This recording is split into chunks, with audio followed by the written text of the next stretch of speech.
Good morning. Hello friends. അപ്പോൾ നല്ല ഒരു പ്രഭാതം ആശംസിക്കുക. ഇന്നലെ നമ്മൾ പറഞ്ഞ വിഷയം തന്നെയാണ് ഇന്നും സംസാരിക്കുന്നത്. കാരണം ഭാരതത്തിൽ അത്രമാത്രം ഒരു അജിറ്റേഷൻ ഉണ്ടായിക്കൊണ്ടിരിക്കുകയാണ്.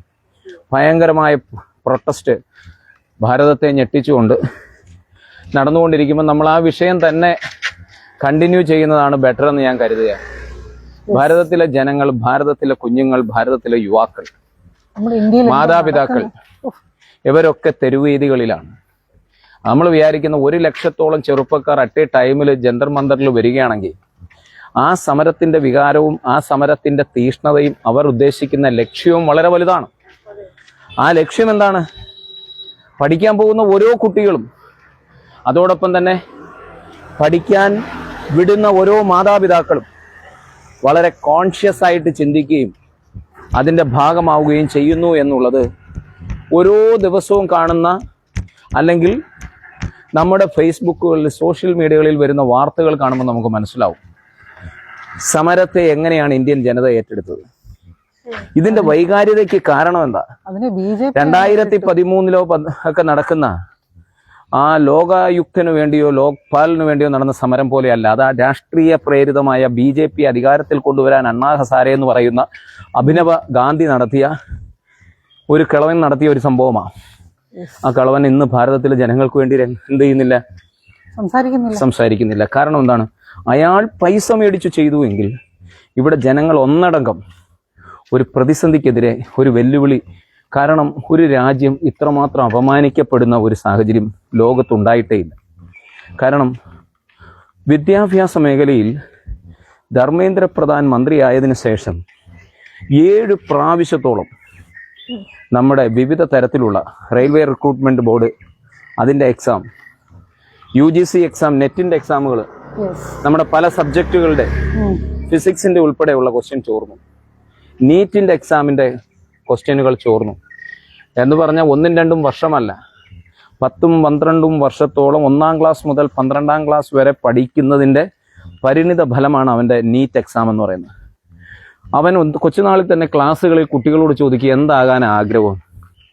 മെജോറിറ്റി കുട്ടികളും പറയുന്നത് എന്താണ്? ഡോക്ടർ, എഞ്ചിനീയർ എന്നൊക്കെ പറയുക.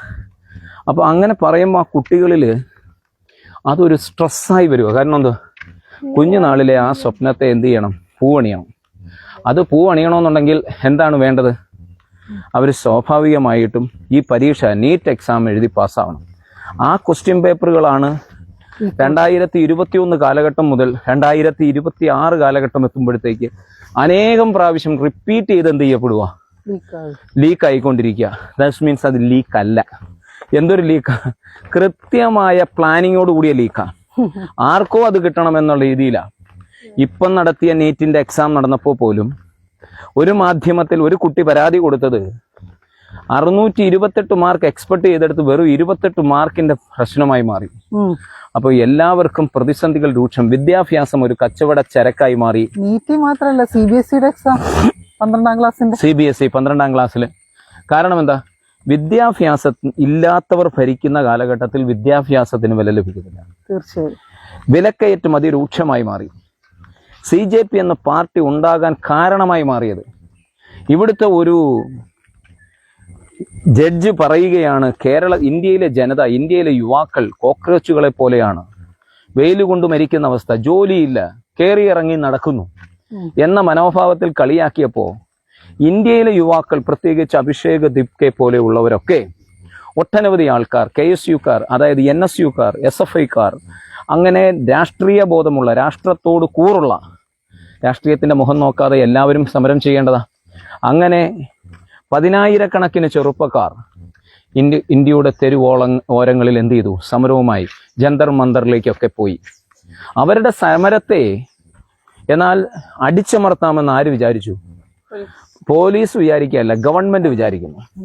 വിദ്യാഭ്യാസം പാടേ തൊട്ട് തീണ്ടിയിട്ടില്ലാത്ത BJP ഗവൺമെന്റ് എന്ത് ചെയ്യുന്നു? ഈ സമരത്തെ അടിച്ചമർത്താമെന്ന് വിചാരിക്കുന്നു. അവർ ആ സമരത്തെ ആക്ഷേപിച്ചത് ഇന്നലെ എങ്ങനെയായിരുന്നു അറിയാമോ? പഴവും വെള്ളവും കിട്ടിയില്ലെന്നുണ്ടെങ്കിൽ ഈ സമരത്തിൽ നിന്ന് ഇവർ എഴുന്നേറ്റ് പോകുന്ന പറഞ്ഞു. അവരന്നേരം, എനിക്ക് പറയാനുള്ളത്, അവർ സമരത്തിൽ 1 ലക്ഷത്തോളം ചെറുപ്പക്കാർ വരുമ്പോൾ അവരുടെ കയ്യിലിരുന്ന ഫോട്ടോകൾ നമ്മൾ ശ്രദ്ധിക്കണം. അവർ ഉയർത്തിപ്പിടിച്ചത് ഗാന്ധിജിയുടെ ചിത്രം, അവർ ഉയർത്തിപ്പിടിച്ചത് നെഹ്റുവിന്റെ ചിത്രം, അവർ ഉയർത്തിപ്പിടിച്ചത് നമ്മുടെ ഭഗത് സിംഗിന്റെ ചിത്രം, അവർ ഉയർത്തിപ്പിടിച്ച ഉദ്ധം സിംഗിന്റെ ചിത്രം, അവർ ഉയർത്തിപ്പിടിച്ചത് ഇന്ത്യയുടെ ഭരണഘടനാ ശില്പിയുടെ ചിത്രം. മനസ്സിലായോ? എന്തുകൊണ്ടാണ്? ഭഗത് സിംഗിന്റെയൊക്കെ ചിത്രം പിടിച്ചവർ വരുവാണെങ്കിൽ ഭഗത് സിംഗിന്റെ അപ്പൻ അവനെ വഴക്കു പറയുന്ന സാഹചര്യങ്ങളൊക്കെ ഉള്ളപ്പോൾ അവൻ പറയുന്നുണ്ട്, ബ്രിട്ടീഷുകാരന്റെ തോക്കിന് മുന്നിൽ വിരിമഞ്ച് ആറ് കാണിക്കാൻ എൻ്റെ ഹൃദയം തുടിക്കുന്നു എന്ന് പറഞ്ഞ് മുന്നിൽ സമരത്തിന് നിന്നവർ. അവരുടെ ഫോട്ടോയുമായി കുട്ടികൾ, ചെറുപ്പക്കാർ ഒരു സമരത്തിന് വരുന്നുണ്ട് എന്നുണ്ടെങ്കിൽ അവരെന്താ ഉദ്ദേശിക്കുന്നത്? ഞങ്ങൾ ഡൂ ഓർ ഡൈ എന്ന് 1942 ആര് പറഞ്ഞു? ക്വിറ്റ് ഇന്ത്യ സമരത്തിന് ഗാന്ധിജി പറഞ്ഞ അതേ പ്രതിഭാസം കൊണ്ട് അവർ വന്നേക്കുന്നേ. അല്ലാതെ ഒരു ദിവസത്തെ ആവേശം കൊണ്ട് വന്നവരല്ല, മറിച്ച് അവർ ആ സമരത്തിന് വരുന്നത് ഇന്ത്യയിൽ ഒരാൾ ജനിച്ചാൽ മരിക്കുമെന്ന പൂർണ്ണമായ ബോധ്യത്തോട്. അത് ആരാ? പ്രകാശ് രാജ് എന്ന് പറഞ്ഞ സിനിമ നടൻ പറഞ്ഞത്. അയാൾ ആശയമുള്ള ആമാശയത്തിന് വേണ്ടി മാത്രം വർക്ക് ചെയ്യുന്നവനല്ല. കേരളത്തിലെ കുറെ മോഹൻലാലും മമ്മൂട്ടിയും ഒക്കെ ഉണ്ട്. അവരെന്താണ്? അവർക്ക് എങ്ങനെങ്കിലും പ്രതീകീർത്തിച്ച് എന്ത് ചെയ്യണം? നാഷണൽ അവാർഡും സംസ്ഥാന അവാർഡും മേടിക്കണം. ഭാരതത്തിലെ എന്താണ് അവരെയൊക്കെ സംബന്ധിച്ചിടത്തോളം കമൽഹാസൻ ആയാലും ഇദ്ദേഹമായാലും വിജയ് ആയാലും വിജയോടെ ഇവരൊക്കെ പറയുന്നതിനോടുള്ള പ്രതിബദ്ധത വേണം. ആ പ്രതിബദ്ധത വെച്ചു പുലർത്താതിരുന്നാൽ ജനം അവരെ ചവറ്റുകുട്ടയിൽ കളയുമെന്നുള്ളതാണ്. ചില നേതാക്കന്മാരുടെ മരണങ്ങൾ, ഇറാനിൽ അവരുടെ സമുന്നത നേതാവായിരുന്ന അയത്തുള്ള ഖാൻ ഖമേനി മരിച്ചപ്പോൾ അദ്ദേഹത്തിന്റെ ശവസംസ്കാരം നടത്തിയത് ആ ഇറാന്റെ യശസ് ഉയർത്തി വേൾഡിൽ ഇറാൻ അമേരിക്ക എന്തോ ചെയ്തു? അഡ്ജസ്റ്റ്മെന്റിന് വേണ്ടി തയ്യാറായി ആ മരണത്തെ വളരെ വലിയ രീതിയിൽ 20 ലക്ഷം പേരിൽ കൂടുതൽ അണിനിരന്നുകൊണ്ട് വലിയ ഇതാണ്. അതായത് സദാം ഹുസൈൻ മരിക്കുമ്പോൾ ലോകം അയാളെ അംഗീകരിച്ചത് എന്തുകൊണ്ടാണ്? അയാൾ ഉയർത്തി വെച്ച സമരത്തിന്റെ അഗ്നി സാധാരണ ജനങ്ങളിലേക്ക് പടർന്നു കയറിയത് കൊണ്ടാണ്. മനസ്സിലാവുന്നു? അപ്പം സമരത്തിന്റെ ആശയം തീഷ്ണതയും ശക്തമാണെങ്കിൽ സമരം വിജയിക്കുക തന്നെ ചെയ്യും. യമാരി ഈ കിഴങ്ങന്മാരെന്തോ പറഞ്ഞ് വെള്ളവും പഴവും ഒന്നും ഇല്ലെന്നുണ്ടെങ്കിൽ യമാർ എഴുന്നേറ്റ് പോകും. എന്തുകൊണ്ടാ? ഈ പിള്ളേരുടെ തീഷ്ണത വലുതാണ്. അവർ സമരം ചെയ്യുന്ന ആർക്ക് വേണ്ടിയാ? ജനതയ്ക്ക് വേണ്ടിയാ.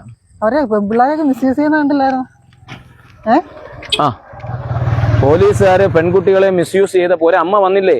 2 ചെറുപ്പക്കാര് പിള്ളേരെ, ഒരു 10ഉം 12ഉം വയസ്സുള്ള പിള്ളേരെയും വിളിച്ചോണ്ട് വന്നു. എന്നിട്ട് പോലീസുകാരോട് പറഞ്ഞു, നിങ്ങൾ എന്റെ മക്കളെ അടിക്കൂ. കാരണം എന്താ? നിങ്ങൾ ഭാരതത്തിലെ പെൺകുട്ടികളെ അടിച്ചു, അവരെ തെരുവീതികളിൽ നിങ്ങൾ നഗ്നരാക്കാൻ ശ്രമിച്ചു. അങ്ങനെയുള്ള വൃത്തികെട്ട പോലീസുകാരെ നിങ്ങൾ. പക്ഷെ വേറൊരു കാര്യമുണ്ട്, ഗുദത്തിൽ കുത്തുന്നു. ഇവനൊക്കെ വെറും വൃത്തികെട്ടവന്മാര്. അവന്മാര് എന്താണ് സംഭവം? യവന്മാർ എന്തല്ല? ഇവന്മാർ പോലീസുകാരും അല്ല. ഇവന്മാർക്ക് നെയിം ബോർഡില്ല. ഇവർ മുഖം മുടിയിട്ട RSS ആണ്. പോലീസിന്റെ വേഷം ധരിച്ച RSSകാരാണ്. അല്ലെങ്കിൽ സിവിൽ പോലീസായിട്ട് വരുന്നവർക്ക് ലാത്തി കൊടുത്തു വിടുന്നു. ഇത് എങ്ങനെയാണെന്നറിയാമോ? 1919 നാസി പ്രസ്ഥാനം നാസികളില്ല, അതായത് ജർമ്മൻ വേഴ്സായി സന്ധി പ്രകാരം ഭിന്നിച്ച് ഘടകമായി പല രാജ്യങ്ങൾക്ക് വീതം വെച്ചു. അപ്പോ ഇവരെ ഒന്നിക്കണമെന്ന് ആർക്ക് തോന്നി? ഹിറ്റ്ലർക്ക് തോന്നി. അങ്ങനെ വരുക. കഥയുടെ അവസാനം 1939 വേൾഡ് വാറിലേക്ക് വരുന്ന സമയത്ത് ഇയാൾ നാസികളെ ഒരുമിപ്പിക്കുന്നുണ്ടായിരുന്നു. നാസികളെ ഒരുമിക്കുമ്പോൾ നാസി പട്ടാളക്കാരും അവിടുത്തെ ജൂതന്മാരും ഒക്കെ സന്തോഷത്തോടെ ജീവിച്ചിരുന്നതാണ്. അപ്പൊ ഒരു പൊതു ശത്രുവിനെ ഉണ്ടാക്കാൻ ആരെന്ത് ചെയ്തു? ഹിറ്റ്ലർ നാസി അവന്റെ പാർട്ടിയിൽ അണികളെ ഇറക്കി അവർക്ക് പോലീസ് വേഷം ധരിപ്പിച്ച് സ്വന്തം വീടിനോട് ചേർന്നുള്ള ജൂതന്മാരെയൊക്കെ കൊന്നൊടുക്കാൻ തുടങ്ങി. ഒരു ജീവൻ രക്ഷയില്ലാതെ അവരെ അരിഞ്ഞവരെ പിടിച്ച് ലക്ഷക്കണക്കിന് ആൾക്കാരെ പിടിച്ച് ഗ്യാസ് ചേമ്പറിലിട്ട് പുഴുങ്ങി കടലിൽ അരച്ചു തള്ളി. ഇങ്ങനൊക്കെ ചെയ്ത് എന്തിനാണ്? ഒരു തീവ്രമായ വികാരം ഉണ്ടാക്കാൻ. മനസ്സിലായോ? ആ തീവ്രമായ വികാരം ഉണ്ടാക്കാനുള്ള ഒരു ആസൂത്രിതമായ ഈ സമരത്തെ അടിച്ചമർത്താനും ഈ സമരത്തിനകത്ത് വരുന്നവരുടെ ലക്ഷ്യം എന്തുവാ? അവർക്കൊരു പർപ്പസ് ഉണ്ട്. ആ പർപ്പസിനകത്ത് ഇന്നലെ പറഞ്ഞു ഇത് വിദേശ ഫണ്ടിങ് ആണെന്ന്. വിദേശ ഫണ്ടിങ് ആണെന്ന് പറഞ്ഞപ്പോൾ ഒരു മാധ്യമക്കാരൻ എന്ത് ചെയ്തു? ഈ പാവപ്പെട്ടവന്മാർ ഉച്ചയ്ക്ക് കഴിക്കുന്നത് നോക്കി. അപ്പം ഒരു സവാളയും ഒരു മുട്ട പുഴുങ്ങിയതും കടല പുഴുങ്ങിയതും ഓരോരുത്തന്മാരും തിന്നുന്നേ. മനസ്സിലായോ? വീടുകളിൽ നിന്ന് സമരത്തിന്റെ ലക്ഷ്യത്തോട് മാത്രം കൃത്യമായ പ്ലാനിങ്ങിലൂടെ വരുന്നവരാ. നാഷണൽ മീഡിയ എന്തോ ഏറ്റെടുത്തു അവന്മാര്. നാഷണൽ മീഡിയ ഒരെണ്ണം 6 മണി വരെ രാഹുൽ ഗാന്ധിയെ തൂക്കുന്നിടം വരെ അവന്മാര് പറഞ്ഞുകൊണ്ടിരുന്നത് ഇത് ജിഹാദികളാണ്, അങ്ങനാണ്, മറ്റേതാണ്, മറിച്ചേതാണ്, പ്രധാനമന്ത്രിയുടെ അത്രയും ഇതായിട്ടുള്ളിടത്ത് ഇങ്ങനെ കൂടാൻ യവന്മാര് പിന്നെ എന്തോത്തിനെ ഭരിക്കാൻ പോകുന്നത്? ഇപ്പൊ യവന്മാര് പറയുന്നത് രാഹുൽ ഗാന്ധിയെ പൊക്കിയപ്പോഴാണ്. അല്ല അത് വിട്, അതല്ല ഇവിടുത്തെ വിഷയം. യവന്മാര് പറഞ്ഞത് ഇത് ബംഗ്ലാദേശികളാണ്, യവന്മാര് ബാംഗ്ലൂരിൽ മൊത്തം ബംഗ്ലാദേശി. എടേ എന്തോ മുഞ്ചാണ് ഈ അതിർത്തി പോയി നിൽക്കുന്ന പട്ടാളക്കാര്. യവന്മാരെ എന്തിനാണ് അകത്തോട്ട് കയറ്റുന്നേ? യവന്മാരെ കയറ്റി വിടുവാന്നല്ലേ എന്നർത്ഥം. അപ്പൊ ഇന്നലെ ഒരു BJP-ക്കാർ പറഞ്ഞതിനോട് മോദി ഭയങ്കര ട്രിക്കാണ്, പാകിസ്ഥാനുമായി ചേർന്ന് അങ്ങനെ ഒരു വാർത്ത കിടക്കുന്നതാണ്. ഞാൻ അതിനെപ്പറ്റി പറഞ്ഞ് നമ്മുടെ രാജ്യത്തെ കൊച്ചാക്കാൻ ശ്രമിക്കുന്നില്ല. ദേശസ്നേഹം അവർക്കല്ലല്ലോ, നമുക്കാണല്ലോ വലുതായിട്ടുള്ളത്. അപ്പൊ ഒരു കാര്യം വളരെ വ്യക്തമായി പറയുക, ഈ രാജ്യത്തെ വിഭിന്നമായി ചിന്തിപ്പിക്കാൻ മതത്തിന്റെ പേരിൽ, മതമൊക്കെ ഉണ്ടാവണമെന്നേ, മതം ഹിന്ദു രാഷ്ട്രമാണെന്ന് നമ്മൾ സമ്മതിക്കുന്നല്ലോ, നമ്മൾ പറയുന്നു. പക്ഷെ ഇവരെന്ത് പറയുന്നു? ഇവരതും അംഗീകരിക്കത്തില്ല. ഇവർക്ക് ഭരണം നിലനിർത്താൻ വേണ്ടിയാണ് ഈ സംവിധാനത്തെ യൂസ് ചെയ്യുന്നത്. അത് അംഗീകരിക്കാൻ പാടില്ല. ഇത് നമ്മുടെ രാജ്യത്ത് നമ്മുടെ നേതാക്കന്മാരെല്ലാം ഹിന്ദുക്കളല്ലേ? തീർച്ചയായും. നമ്മൾ അവരെ അക്സെപ്റ്റ് ചെയ്തല്ലേ മുന്നോട്ട് പോകുന്നത്. അത് ഹിന്ദു രാജ്യം തന്നെയാണ്, അങ്ങനെ തന്നെ ഇരുന്നോട്ടെന്നല്ല, അങ്ങനെ തന്നെ ഒരു മതേതരത്വ ഹിന്ദു രാജ്യമാണ്, അങ്ങനെ തന്നെ ഇരിക്കട്ടെ. അത് ആർക്കാണ് അതിന് പ്രശ്നം? പക്ഷെ ഇവർക്കത് പോരാ. BJP-യെ കാലാകാലങ്ങളായി വിഭിന്നമായി ചിന്തിപ്പിച്ച് അടിയുണ്ടാക്കി ഈ രാജ്യത്തെ ജനങ്ങളുടെ വിദ്യാഭ്യാസം ഇല്ലാതാക്കി ന്യൂ എഡ്യൂക്കേഷൻ പോളിസി വരുന്നതിനെ നമ്മൾ എതിർത്തില്ല. പക്ഷെ ന്യൂ എഡ്യൂക്കേഷൻ പോളിസിയിലൂടെ നിങ്ങൾ പഠിപ്പിക്കാൻ പോകുന്ന എന്തോ, ദാറ്റ്സ് വെരി ഇമ്പോർട്ടൻറ്റ്. നിങ്ങൾ പഠിപ്പിക്കുന്നത് എന്താണ്? ഇത്രയും സയൻസ് വളർന്നു നിൽക്കുമ്പോൾ നിങ്ങൾ സയൻസ് ടെക്നോളജിയുടെ ഡെവലപ്മെന്റ്സിനെ പറ്റി പറയുന്നു, നിങ്ങൾ മെട്രോ ട്രെയിനെ പറ്റി പറയൂ, നിങ്ങൾ ബുള്ളറ്റ് ട്രെയിനെ പറ്റി പറയൂ, നിങ്ങൾ ഡാറ്റാ സയൻസിനെ പറ്റി പറയൂ, നിങ്ങൾ AI പറ്റി പറയൂ, നിങ്ങൾ ചാറ്റ് ബോട്ടുകൾ ഉണ്ടാക്കുന്നതിനെ പറ്റി കുട്ടികളെ പഠിപ്പിക്കും. ഇതല്ലാതെ എന്ത് വിദ്യാഭ്യാസം? അപ്പൊ നമ്മുടെ അങ്ങനെയാണ് ഈ സമരത്തെ ജനങ്ങൾ ഏറ്റെടുത്തു. പെൺകുട്ടികൾ കരയുക, മനസ്സിലാവുന്നു? അവരെ ക്രൂരമായി പിടിക്കാൻ വയ്യേ? പെൺകുട്ടികൾ കരഞ്ഞൂടെ? അല്ല ഇയാള് ഇതെന്തോന്നറിയാമോ ഇയാൾ പറയുന്നത്? എടേ പെൺകുട്ടികൾ ഇത് പെൺകുട്ടികൾ മാത്രമല്ല, ഇതിനകത്ത് ബോധവും പൊക്കണമുള്ള എല്ലാവരും കരച്ചിൽ വരും. എനിക്ക് കരച്ചിൽ വരുമ്പോൾ ഞാൻ കരയും, എനിക്ക് സന്തോഷം വരുമ്പോൾ ഞാൻ ചിരിക്കും, അതങ്ങനെയാണ്. വരുമ്പോൾ ഞാൻ ഇന്നലെ യഥാർത്ഥത്തിൽ ആ കുട്ടികളെ പെൺകുട്ടികളെ മാത്രമല്ല ആൺപിള്ളാരെ അടിക്കുന്ന കാണുമ്പോഴും അവർ നിന്ന് അടി കൊള്ളുവല്ലേ. അവനെ ജിഹാദി എന്ന് പറയുമ്പോൾ മോദിയാണ് ഏറ്റവും വലിയ ജിഹാദി എന്ന് എനിക്ക് പറയാനുള്ളത്. അത് അവന്മാരെ എല്ലാം ഇങ്ങനെ അങ്ങ് പറയാൻ നിൽക്കണം. ഇവന്മാർ ഫേസ്ബുക്കിലും കൂടെ കള്ളം അങ്ങ് പറയും. ഒരു ജനൻ TV ഉണ്ട്, എന്റെ അമ്മോ ഈ ഭ്രാന്തന്മാരെന്ത് പറയും? ഒരു മര്യാദ വേണ്ടേ? ഒരു രാജ്യത്ത് ഇത്രമാത്രം നെഗറ്റീവായി ചിന്തിക്കാൻ പഠിപ്പിക്കുന്ന ഒരു സംസ്കാരം പാടില്ല. ഈ രാജ്യത്ത് കുഞ്ഞുങ്ങൾക്ക് ജീവിക്കണം. അത് ഹിന്ദുവിന്റെ കുഞ്ഞല്ല, മുസൽമാന്റെ കുഞ്ഞല്ല, ക്രിസ്ത്യന്റെ കുഞ്ഞല്ല, ജൈനന്റെ അല്ല. ഒരു കാര്യം പറയുമ്പോൾ ഇടയ്ക്ക് കയറി പറയാം, ഹിന്ദുവിന്റെ അല്ല, മുസ്ലിമാന്റെ അല്ല, ബുദ്ധന്റെ അല്ല, എല്ലാ കുഞ്ഞുങ്ങൾക്കും പഠിക്കണം. എല്ലാ കുഞ്ഞുങ്ങൾക്കും ദളിതർ അവർ പഠിച്ചു വരണം. ഇവരാരെയാ എതിർക്കുന്നത് ഈ രാജ്യത്ത്? ഒരു പ്രസിഡന്റിനെ അടിച്ചമർത്തുന്നതിനോട് ഇത് രാജ്യത്ത് നമുക്ക് പോലും രാവിലെ ഉറക്കം വരുന്നില്ല. ഭയങ്കരമായ വികാരം. കാരണം എന്താ? ഒരു രാജ്യത്തെ വിദ്യാഭ്യാസത്തെ കൊള്ളയടിക്കുക, രാജ്യം സ്വാതന്ത്ര്യ സമരത്തിന്റെ അതേ അവസ്ഥയിലേക്ക് കടന്നു പോവുക, നേതാക്കന്മാരെ എല്ലാം പിടിച്ച് ജയിലിലിടുക, എന്നിട്ടും പ്രധാനമന്ത്രി അഭിസംബോധന ചെയ്ത് സംസാരിക്കണം. ധർമ്മേന്ദ്ര പ്രധാൻ ചെയ്തത് തെറ്റാണ് എന്ന് പറഞ്ഞിട്ട് അറസ്റ്റ് ചെയ്യേണ്ടതാരെ? ഇവരാണോ കോൺഗ്രസിന് വേണ്ടി ഇവിടെ സമരം ചെയ്യുന്നത്? ഇവരാണോ ഇവർക്ക് കോൺഗ്രസിനെതിരെയും CPM-നെതിരെയും സമരം ചെയ്യുന്ന ഇവര് BJP-ക്ക് സമരം ചെയ്യാൻ എന്തോ? കേരളത്തെ സംബന്ധിച്ചിടത്തോളം കേരളത്തിലെ രാഷ്ട്രീയ പ്രവർത്തനം നടത്തുമ്പോൾ BJP ആയാലും ശരി, ഉത്തരേന്ത്യയിലെ രാഷ്ട്രീയ പ്രവർത്തനം എന്ന് പറഞ്ഞാൽ രാഷ്ട്രീയമല്ല, അത് വേറെ എന്തോ സാധനമാണ്. അപ്പോൾ ഈ പറയുന്ന ആ ഒരു കൺസെപ്റ്റ് ചെയ്യുമ്പോൾ കേരളത്തിൽ നിൽക്കുന്ന BJP-ക്കാർ പ്രതികരിക്കണം. കാരണം എന്താ? ഈ വിഷയത്തിനകത്ത് ഇതിനകത്ത് ഇരുട്ടടിച്ച് കണ്ണടച്ചിരുട്ടാക്കുന്ന ആ ഒരു സംസ്കാരം ശരിയല്ല. കോൺഗ്രസ്സുകാരന്റെ മക്കളും LDF-കാരന്റെ മക്കളും മാത്രമല്ല ഈ നീറ്റ് എക്സാം എഴുതിയത്, BJP-കാരന്റെ മക്കളാണ്. അവർക്ക് യഥാർത്ഥത്തിൽ അതിനകത്ത് പ്രശ്നമുണ്ട്, അവർക്ക് വേദനയുണ്ട്, പക്ഷെ അത് പറയാൻ പറ്റുന്നില്ല. ഞാൻ ഇന്നലെയും പറഞ്ഞില്ല, ഒരു ഹിന്ദു ആയിരിക്കുന്ന ഒരാളാവുമ്പം അയാളുടെ റെസ്പോൺസിബിലിറ്റി ആയി എന്തു ചെയ്യണം? BJP-യെ സംരക്ഷിക്കേണ്ടത്.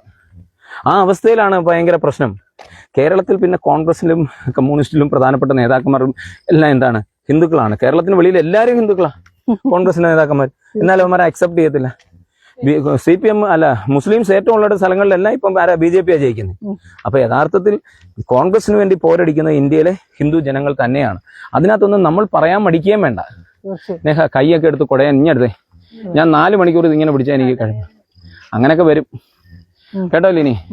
അപ്പം ഞാനൊരു കാര്യം വളരെ വ്യക്തമായി പറയാൻ ആഗ്രഹിക്കുന്നത് എന്താണെന്ന് ചോദിച്ചാൽ, ഈ സമരം കേരളത്തിലെ കുഞ്ഞുങ്ങൾക്ക് വേണ്ടിയുള്ളതാണ്.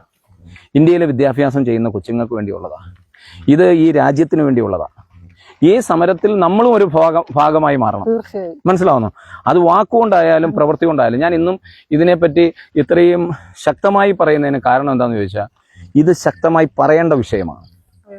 ഈ രാജ്യത്തെ ജനാധിപത്യം, ഞാൻ അതുകൊണ്ട് നേഹയോടും നീയോടൊക്കെ പറയുന്നത്, പത്രം വായിക്കുകയും കാര്യങ്ങൾ കൃത്യമായി മനസ്സിലാക്കുകയും ചെയ്യണമെന്ന് പറഞ്ഞു. എപ്പോഴും ഫേസ്ബുക്ക് പോലൊരു സാധനത്തിൽ പറയുന്നത് വിശ്വസിക്കരുത്. അതിൻ്റെ ലൈഫ് എത്രയാണ്? 3 സെക്കൻഡാണ്. നമ്മളിപ്പോൾ ഇതെടുക്കുമ്പോൾ ലൈവ് ഇടുകയും ഇതിനെ ഞാൻ കോപ്പി ചെയ്തിടുകയും ചെയ്യും. എന്തുകൊണ്ടാ അത് കോപ്പി ചെയ്തിടുന്നതിൻ്റെ കാരണം എന്താണെന്ന് ചോദിച്ചാൽ, ഇത് ഇവിടെ തന്നെ കിടക്കണം. 25 വർഷം കഴിഞ്ഞാലും 50 വർഷം കഴിഞ്ഞാലും ഈ രാജ്യത്ത് സംസാരിക്കപ്പെടേണ്ട വിഷയമാണ്. ഇവിടെ ഓരോ കുഞ്ഞുങ്ങൾ അവിടെ അടികൊള്ളുന്നത് നിന്റെ നീറ്റ് പരീക്ഷയ്ക്ക് വേണ്ടിയാണ്. ഇത് കേരളത്തിലെ യുവാക്കൾ ബോധമുള്ളവരായി മാറണം. അപ്പം നമ്മൾ ഈ ചോദ്യം ചെയ്യുന്നവനെല്ലാം ജിഹാദി എന്നും ചോദ്യം ചെയ്യുന്നവനെല്ലാം രാജ്യദ്രോഹി എന്നും മുദ്ര കുത്തിയാൽ ആ ചാപ്പ നമ്മുടെ ദേഹത്ത് ഇരുന്നോട്ട്. എത്രയോ ചാപ്പകൾ ഈ നമ്മുടെ ദേഹത്ത് കുത്തുന്നു. മനസ്സിലാവുന്നു? ഇവിടെ കാര്യം എന്ന് പറഞ്ഞാൽ, നമ്മുടെ നേതാക്കന്മാരായിട്ടുള്ള ഇവർക്ക് ജാതി പറഞ്ഞൊന്നും ഈ സമരത്തെ കാണാൻ പറ്റത്തില്ല. ഈ അടികൊള്ളുന്ന ഓരോ കുഞ്ഞുങ്ങളും കൃഷ്ണ ഭഗവാന്റെയും രാമനെയും വയ്യട്ട് പ്രാർത്ഥിക്കുന്നവർ തന്നെയാണ്. മനസ്സിലായോ? അതിന്റെ ദൗത്യം ഏറ്റെടുക്കേണ്ട കാര്യം അവർക്കില്ല. ഒരു രാഷ്ട്രീയവും ഇല്ല. അവര് പറയുന്നെന്ന് പറഞ്ഞാൽ, ആ ഒരു സമരത്തിന് എനിക്ക് ഈ ആത്മവീര്യത്തോട് ഇത് സംസാരിക്കാൻ കഴിയുന്നത് എന്തുകൊണ്ടാണ്? ഞാൻ ഈ വിഷയത്തെ ഉൾക്കൊള്ളുന്നു, ഈ സമരത്തിന്റെ മെറിറ്റ് ഉൾക്കൊള്ളുന്നു. ഇതിനെ RSSകാരെ വെച്ച് അടിച്ചമർത്താൻ ശ്രമിച്ച ആ മരണം വരിക്കാൻ 1947 1997 മുതൽ 1947 വരെയുള്ള ഏകദേശം 400 വർഷക്കാലം ഇതുപോലെ എത്രയോ പേർ അടികൊണ്ടിട്ടുണ്ട്, എത്രയോ പേർ മരണപ്പെട്ടിട്ടുണ്ട്. മനസ്സിലാവുന്നോ? ഇങ്ങനെയുള്ള സമരങ്ങൾ തന്നെയാണ് എന്ത് ചെയ്ത് നമ്മുടെ രാജ്യത്ത് നിലനിൽപ്പിന് കാരണമായി മാറിയിട്ടുള്ളത്.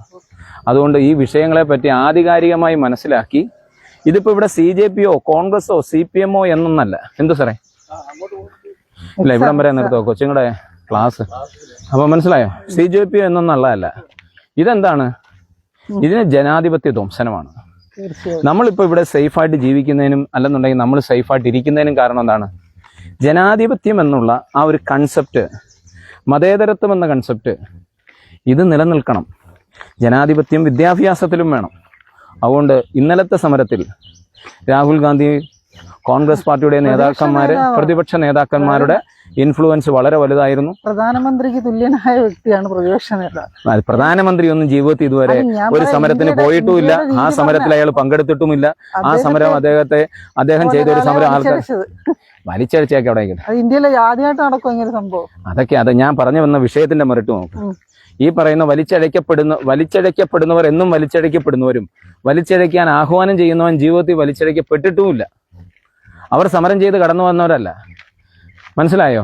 ജനങ്ങളുടെ വികാരങ്ങളെ കണക്കിലെടുത്ത്, ജനങ്ങളുടെ വികാരത്തിന്റെ അടിസ്ഥാനത്തിൽ അതിനെ മൂർച്ച കൂട്ടി, വികാരത്തെ വിശ്വാസവുമായി ബന്ധപ്പെടുത്തി ഇവർ ജീവിച്ചു പോവാ. ആര്?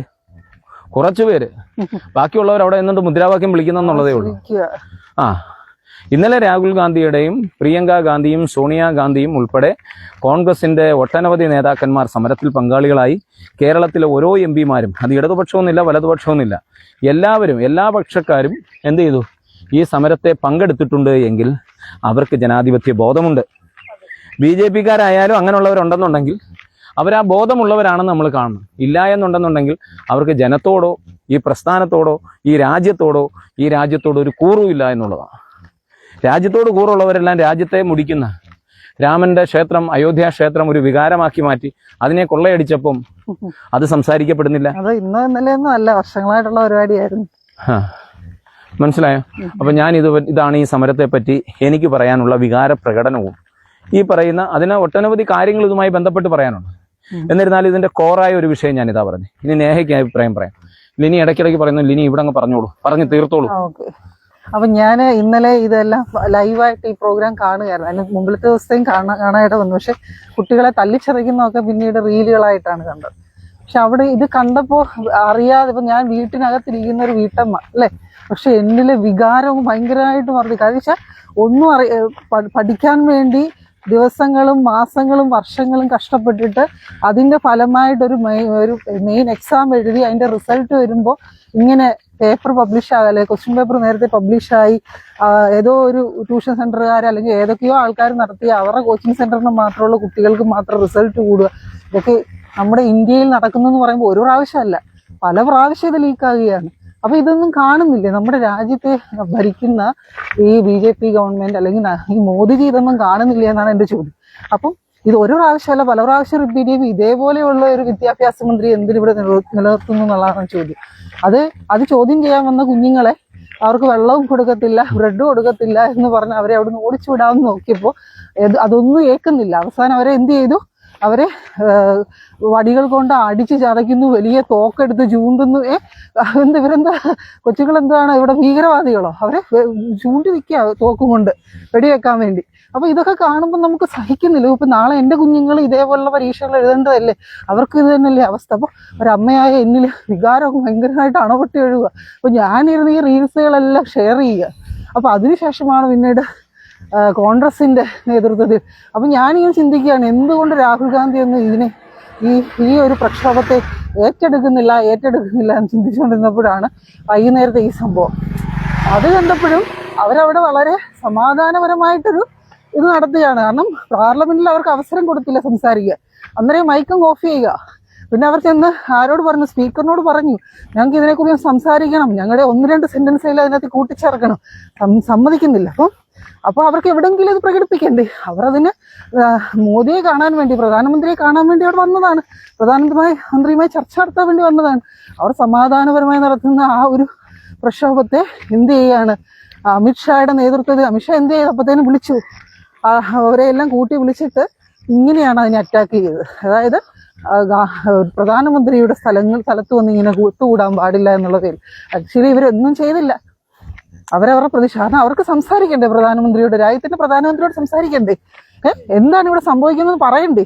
അല്ലെങ്കിൽ ഇതേപോലെയുള്ള ഒരു വിദ്യാഭ്യാസ മന്ത്രിയെ നീക്കം ചെയ്യാൻ പറയണ്ടേ? ഇതൊന്നും അനുവദിക്കാതെ പ്രധാനമന്ത്രിക്ക് അതേ സമാനമായ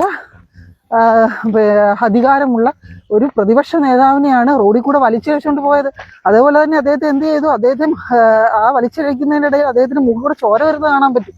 ഇതൊന്നും ഇന്ത്യയിൽ ഇതുവരെ, സ്വതന്ത്ര ഇന്ത്യയിൽ ഇതുവരെ നടന്നിട്ടില്ല. ഇതേപോലെ ഇത്ര വൃത്തികെട്ട ഒരു ഭരണം സ്വതന്ത്ര ഇന്ത്യയിൽ ഇതുവരെ ഉണ്ടായിട്ടില്ല.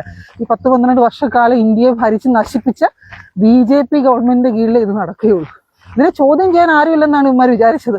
കുട്ടികൾ ഇറങ്ങിയപ്പോൾ കോക്രോച്ച് പാർട്ടിയുടെ പേരിൽ കുഞ്ഞുങ്ങൾ ഇറങ്ങിയപ്പോൾ അതിനെ നിസ്സാരവൽക്കരിച്ചു. ഒരു MP ഒരു MLA ആരും എന്ത് ചെയ്ത് ഇതിനെക്കുറിച്ച് സംസാരിക്കരുതെന്ന് പറഞ്ഞാൽ അതിനെ നിസ്സാരവൽക്കരിച്ചത്. പക്ഷെ അത് കുട്ടികളെ നടത്തി, അത് പേരൻസ് ഏറ്റെടുത്തു.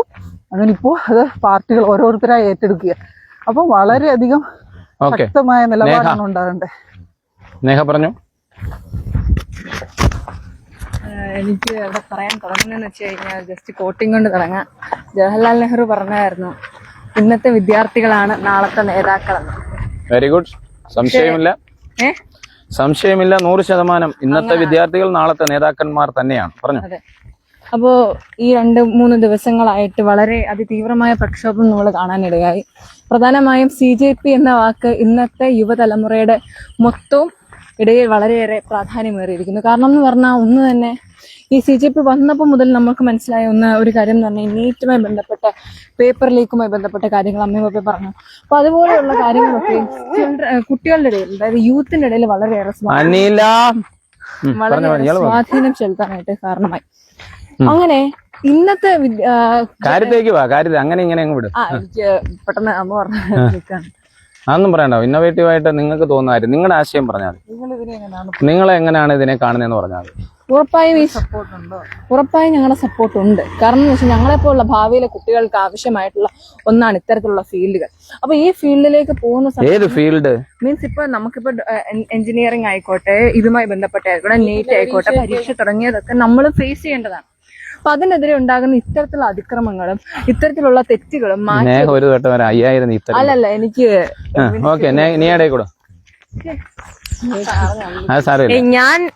ഞാൻ ഇതിനെ 100% സപ്പോർട്ട് ചെയ്യുന്നു. കാരണം നമ്മളും ഭാവിയിൽ ഇതേപോലെ ഈ നീറ്റിന്റെ എക്സാം ഒക്കെ എഴുതേണ്ടതാണ്. അപ്പൊ ആ പേപ്പറൊക്കെ ചോർന്ന് ഓരോ കുട്ടികളുടെയും ജീവിതമാണ് ഇല്ലാതാകുന്നത്. അപ്പോ അതിനെതിരെ വരുന്ന പ്രക്ഷോഭിക്കുന്ന കുട്ടികളെ CJP ആണെങ്കിലും ഈ യൂത്തിന്റെ ആ ഒരു പവർ എന്ന് വെച്ചാൽ നമുക്ക് യൂത്ത് എന്ന് പറയുന്നത് ചുമ്മാ നിൽക്കുന്ന ഒരു കുട്ടികൾ മാത്രം അല്ല. യൂത്തിന് പവർ ഇല്ല എന്ന് നമ്മൾ പറയാൻ പാടില്ല. കാരണം ഈ BJP പറയുന്നതിന്റെ കൂട്ട് കുട്ടികളെ വെറും പാർട്ടിയായിട്ട് അവരെ പരിഗണിച്ചപ്പോ അവർ യൂത്ത് ഇറങ്ങി, അവർക്ക് ശബ്ദമുണ്ടെന്ന് അവർ കാണിച്ചു. അപ്പൊ ഇതിനെതിരെ സംസാരിക്കുമ്പോൾ അവരെ എത്ര അതിക്രമമായിട്ടാണ്, എത്ര രീതിയിലാണ് അവരെ ഉപദ്രവിച്ചതെന്നും ഒക്കെ നമ്മൾ ഇന്നലെ ലൈവായിട്ടൊക്കെ കണ്ടതാണ്. പെൺകുട്ടികളെ തന്നെ എത്ര ക്രൂരമായിട്ടൊക്കെയാണ് അവർ ഉപദ്രവിക്കുന്നത്. അപ്പൊ അതിന്റെയൊക്കെ വീഡിയോകൾ നമ്മൾ കണ്ടതാണ് ലൈവിലൂടെ നിന്നൊക്കെ. മാത്രമല്ല ഇന്നലെ കോൺഗ്രസിലെ നമ്മളുടെ പ്രതിപക്ഷ നേതാവായ രാഹുൽ ഗാന്ധിയും അതോടൊപ്പം തന്നെ പ്രിയങ്ക ഗാന്ധിയും ഒക്കെ നല്ല ആക്റ്റീവായിട്ട് ഇതിനെതിരെ ശബ്ദം ഉയർത്തിയവരാണ്. അതുകൊണ്ട് തന്നെ ഇവിടെ എന്താണ് സംഭവിക്കുന്നതെന്ന് വെച്ചാൽ പ്രധാനമന്ത്രിയുടെ അടുത്ത് അമ്മ പറഞ്ഞതുപോലെ പ്രധാനമന്ത്രിയോട് നമുക്കൊരു കാര്യം തുറന്നു പറയാൻ സാധിക്കുന്നില്ല. ഈ വിദ്യാഭ്യാസ മന്ത്രിയെ മാറ്റണമെന്ന് പറയുമ്പോഴും അതിനുള്ള ഒരു അവകാശം നമുക്ക് അവിടെ കിട്ടുന്നില്ല, ധ്വംസിക്കപ്പെടുന്നു. അതുകൊണ്ട് തന്നെ ഓരോ കുട്ടികളും എല്ലാ രാജ്യത്തിലും മാതാപിതാക്കളും അതോടൊപ്പം തന്നെ നമ്മുടെ കുട്ടികളും ഓരോ പാർട്ടികളും ഇതിനെ കൈകാര്യം ചെയ്ത് അതിനെ മുന്നിലോട്ട് വരുമ്പോൾ ഇതിനെതിരെ മുന്നിലേക്ക് വരുന്നത് വളരെയധികം അനിവാര്യമായിട്ടുള്ളൊരു കാര്യം തന്നെയാണ്. അതുകൊണ്ട് ഞാൻ എന്നെ സപ്പോർട്ട് ചെയ്യുന്നു. വീണ്ടും മുന്നിലേക്ക് വരട്ടെ. ഇതിനു വേണ്ടിയുള്ള ഒരു ഉപാധി അല്ലെങ്കിൽ ഇതിനു വേണ്ടി ഉള്ളൊരു ഉചിതമായ ഒരു നടപടി സ്വീകരിക്കുന്നത് വരെ നല്ല തരത്തിലുള്ള ഒരു പ്രക്ഷോഭം ശക്തമായി നേരിടാമെന്ന് ആണ് എന്റെ അഭിപ്രായം. നേമോള് പറഞ്ഞങ്ങ് നിർത്തിക്കോ. അതെ, ഈ സമരത്തിൽ നിങ്ങളുടെ ഒപ്പീനിയൻ പറഞ്ഞു. ഇനി ആലോചിച്ചൊന്നും നിൽക്കണ്ട. ഞാൻ വളരെയധികം അനുയോജ്യമായി തന്നെയാണ് ഈ ഒരു സ്ട്രൈക്കിനെ കാണുന്നത്. കാരണം എന്ന് പറഞ്ഞാൽ വിദ്യാർത്ഥികളുടെ അവകാശം അവർ ചോദിച്ചു വാങ്ങിക്കുകയാണ്. അത് ലംഘിക്കപ്പെടുമ്പോൾ നമുക്ക് കോൺസ്റ്റിറ്റ്യൂഷൻ പരമായിട്ട് freedom of right of expression എന്നത് നമുക്ക് എല്ലാവർക്കും ഉള്ളതാണ്. അത് നമ്മുടെ അവകാശമാണ്, റൈറ്റ് ടു എഡ്യൂക്കേഷൻ ആണ്. അപ്പൊ അത് ധ്വംസിക്കപ്പെടുമ്പോൾ അതിനുവേണ്ടി സംസാരിക്കുന്ന ഒരു വിദ്യാർത്ഥി സമൂഹത്തെയാണ് നിങ്ങൾ നേരിട്ട് കണ്ടുകൊണ്ടിരിക്കുന്നത്. അത് ഉറപ്പായും മുന്നോട്ട് തന്നെ പോകും അണ്ടിൽ നമുക്ക് ആ നീതി കിട്ടുന്നത് വരെ. കാരണം അത് നമ്മൾ ചോദിച്ചു നേടേണ്ടതാണ്. തുടങ്ങി ഇനി ഇപ്പൊ CJP പോലെയുള്ള പാർട്ടികൾ മാത്രമല്ല, തുടങ്ങി അത് ചെറിയൊരു മീൻസ് CJP മാത്രമൊന്നുമല്ല. ഞാൻ ഒരു CJP അല്ല. പക്ഷെ ഞാൻ എന്ത് ചെയ്യും, എന്റെ റൈറ്റ് നോക്കി. നിങ്ങൾ എപ്പോഴും അതിനെപ്പറ്റി ഓർക്കണ്ട. നിങ്ങളുടെ റൈറ്റിൽ നിന്ന് നിങ്ങൾ ഭരണഘടന തരുന്ന വിശ്വാസം പറയേ. നമുക്ക് തരുന്ന ഉറപ്പാണ്. നമുക്ക് എഡ്യൂക്കേഷൻ ഇത്ര വയസ്സ് വരെ തരുന്നുണ്ട്. എന്നാൽ നമുക്ക് ഇഷ്ടമുള്ള രീതി പഠിക്കുവാനും തുടങ്ങിയ ആനുകൂല്യങ്ങൾ ഗവൺമെന്റ് തന്നെ നമുക്ക് നൽകേണ്ടതുമായിട്ടുള്ള അനിവാര്യവും അത് റൈറ്റ് അതൊക്കെ ഗവൺമെന്റ് തരുന്നുണ്ട്. ഇവിടെ എന്തോ പ്രശ്നം പറ്റുന്നത്? പക്ഷെ ഇവിടെ എന്താണ് തട്ടിപ്പറിക്കുക. നിന്റെ റൈറ്റ് വേറെ. നീറ്റ് എക്സാം പറഞ്ഞു. എന്താണ് പറയുന്നത്? അല്ല, നിങ്ങളുടെ ഒരു അഭിപ്രായം പറയാൻ പറഞ്ഞതാണ്. അപ്പൊ ഓക്കെ. അത്തരത്തിലുള്ള കാര്യങ്ങൾ വിദ്യാർത്ഥികൾക്ക് ചെയ്തു കൊടുക്കുക. പക്ഷെ ഇത്തരത്തിലുള്ള തെറ്റുകൾ ആവർത്തിക്കാതിരിക്കാനും അവരുടെ അവകാശങ്ങൾ കേൾക്കാനുള്ള റൈറ്റും ആർക്കുണ്ട്? പ്രൈം മിനിസ്റ്ററിനുണ്ട്, എന്ന പ്രധാനമന്ത്രി കേൾക്കാതിരിക്കരുത്. അതുപോലെ ധർമ്മേന്ദ്ര പ്രധാൻ ഘട്ടം. Okay, very good. അപ്പം നേഹ, നിയ, ലിനി, ഞാനിത് കൺക്ലൂഡ് ചെയ്യുന്നത് ഇങ്ങനെയാണ്. നമ്മുടെ ഈ സമരം ഇത് എൻ്റെയും നിൻ്റെയും അവകാശത്തിനെതിരെയുള്ള ഒരു കത്തിവെപ്പ കഴുത്തിൽ, ജനാധിപത്യത്തിൻ്റെ കഴുത്തിൽ കത്തിവെച്ചുകൊണ്ട് ചോദിക്കുക നിനക്ക്. അപ്പം നമ്മൾ ചിന്തിക്കണം, ജീവൻ വേണോ ജനാധിപത്യം വേണോ? ജനാധിപത്യം വേണ്ടേ, ഡു ഓർ ഡൈ എന്ന് പറഞ്ഞ ആൾക്കാരുണ്ട്. ഞാൻ ഭഗത് സിംഗിനെ അന്നേരം ഉത്തം സിംഗിനെയൊക്കെ കൂട്ടിയെത്തത് അതുകൊണ്ടാണ്. അവരുടെയൊക്കെ ജീവന്റെ വിലയാണ് നിങ്ങൾ അനുഗ്രഹിക്കുന്നത്, നിങ്ങൾ അനുഭവിക്കുന്ന, ഈ നടന്നു പോകുമ്പോൾ സംസാരിക്കുന്ന ഇതെല്ലാം എന്താണ്? അവരുടെയൊക്കെ രക്തത്തിന്റെ വിലയാണ്. അനേകർ. അപ്പോൾ ഈ കുഞ്ഞുങ്ങൾ ഓരോരുത്തർ അടികൊള്ളപ്പം, അല്ലെ രാഹുൽ ഗാന്ധിയുടെ മൂക്കിൽ നിന്ന് ചോര വീഴുമ്പം ആ ഓരോ തുള്ളി ചോരയ്ക്കും ഈ ജനാധിപത്യത്തിന്റെ മണമുണ്ട്. ഇവിടെ നൂറുകണക്കിന് ആൾക്കാർ ഈ മൂല്യങ്ങൾ കാത്തു സൂക്ഷിക്കുന്നത് കൊണ്ടും ഇത്തരത്തിൽ തെരുവീതികളിൽ സമരം ചെയ്യുന്നതുകൊണ്ടാണ് സിസ്റ്റം കറപ്റ്റായി പോകാത്തത്. ഒരു സിസ്റ്റത്തിൽ ഒരു ഭയം വരുന്നത്. കേരളം എന്തുകൊണ്ടാണ് വ്യത്യസ്തമായ? എൻ്റെ സുഹൃത്ത് പ്രിൻസ് പാങ്ങാടൻ ഏഷ്യാനെറ്റിൻ്റെ കേട്ടുകൊണ്ടിരിക്കുക. ഒരു കാര്യം ആലോചിച്ചോണം. കേരളത്തിലെ മൊത്തം ചാനലും അവിടെ ഉണ്ട്. എന്നാൽ ഇന്ത്യയിലെ ചാനലുകൾ അവിടെ ഇല്ല. അതാണ് ആ വിദ്യാഭ്യാസം. കേരളത്തിൻ്റെ സമൂഹത്തിൽ വിദ്യാഭ്യാസം വരുത്തിയ മാറ്റം എന്താണെന്ന് ചോദിച്ചാൽ, കേരളത്തിലെ മാധ്യമങ്ങൾ ഇന്ത്യയുടെ ഉത്തരേന്ത്യയിൽ നടക്കുന്ന ചെറുപ്പക്കാരുടെ രക്തത്തിന് വേണ്ടി, അവരുടെ ഓരോ തുള്ളി നിണവും രക്തത്തിൽ വീഴുമ്പോൾ, തറയിൽ വീഴുമ്പോൾ അതൊപ്പാൻ വേണ്ടി ക്യാമറ കണ്ണുമായിട്ട് നിൽക്കുക. അതാണ് ജനാധിപത്യം, അതാണ് മതേതരത്വം, അതാണ് സോഷ്യലിസം. അത് കാത്തു സൂക്ഷിക്കാൻ എടുക്കുന്ന ആ ആർജവം നമുക്ക് ലഭിച്ചത് നമ്മുടെ വിദ്യാഭ്യാസത്തിലൂടെയാണ്. മനസ്സിലായോ? അദ്ദേഹം പ്രിൻസ് പാങ്ങാടൻ്റെ വാക്കാണ്, ഈ രാജ്യം തോക്കില്ല. 100% ഈ രാജ്യം തോക്കില്ല. കാരണം എന്താ? ഇവിടെ ഇങ്ങ് തെക്കേ അറ്റത്തായാലും ശരി, ഈ രാജ്യത്ത് ഒരു തിരിത് കൊളുത്ത് വിടുവാൻ കഴിയുന്ന, ഒരു മെഴുകുതിരി കത്തിച്ചു വിടാൻ കഴിയുന്ന ഒരു സമൂഹമുണ്ട്. ആ സമൂഹത്തിൻ്റെ ഭാഗമാകാൻ നിങ്ങളെയും കൂടെ ആഹ്വാനം ചെയ്ത്, എന്നെ കേൾക്കുന്നവരെ ഞാൻ ആഹ്വാനം ചെയ്തുകൊണ്ട് നിർത്തുന്നു. നന്ദി, നമസ്കാരം, ജയ്.